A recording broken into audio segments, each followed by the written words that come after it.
I chose architecture and urban conditions for my studio stream because I do have an interest in public architecture. I think as the urban setting is growing rapidly, I think it's really important to design thoughtful spaces and intimate spaces still within the public setting.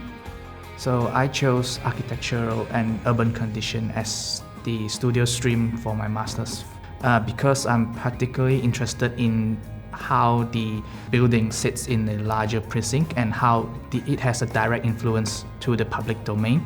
The urban conditions pathway really opens up sort of how you consider architecture in the urban setting. The reason I wanted to study architecture was started in high school. I really enjoyed graphics, I enjoyed the drawing board and really sort of learning the details in architectural drawing. And then I guess we moved into more computer programs like Revit and CAD. And I really liked that sort of connection between taking your sketch or taking your drawing onto the computer. I think for me, like when I was just choosing something to do at uni from high school, architecture was the only thing that I had in mind. I actually didn't even have a second option. It's always been a focus of mine. And then the Masters, I do want to become a registered architect, so that was a driving aspect for me. And just to really sort of tailor my education as well, and just to further my knowledge.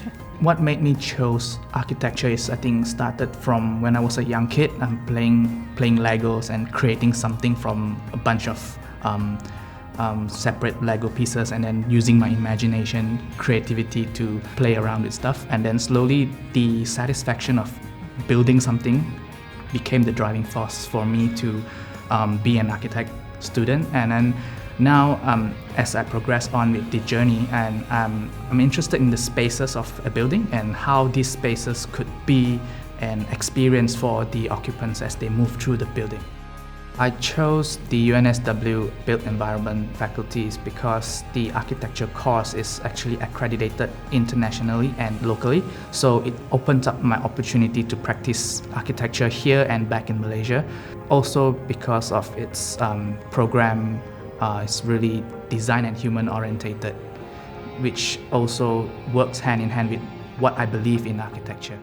So when I was looking around at unis to do my Masters, UNSW Built Environment, it really jumped out to me. I looked at the previous student projects and there was incredible diversity in the projects. I sort of feel like your Masters is your last chance to really challenge yourself and test yourself, and you're not going to know what type of architecture you want to do instantly for your career.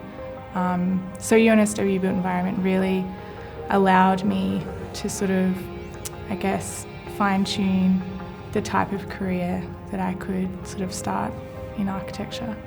I just feel like the type of projects, and there was a real sort of variety and scale of projects, from small residential to sort of quite large public buildings, and also the sites. I mean, you have Cambodia site as well as Parramatta. I did a Parramatta theatre project as well, and I think it's just really important to try and build your portfolio and to sort of show to future employers that you have a background in various different projects. And I feel like UNSW really provided those experiences for me.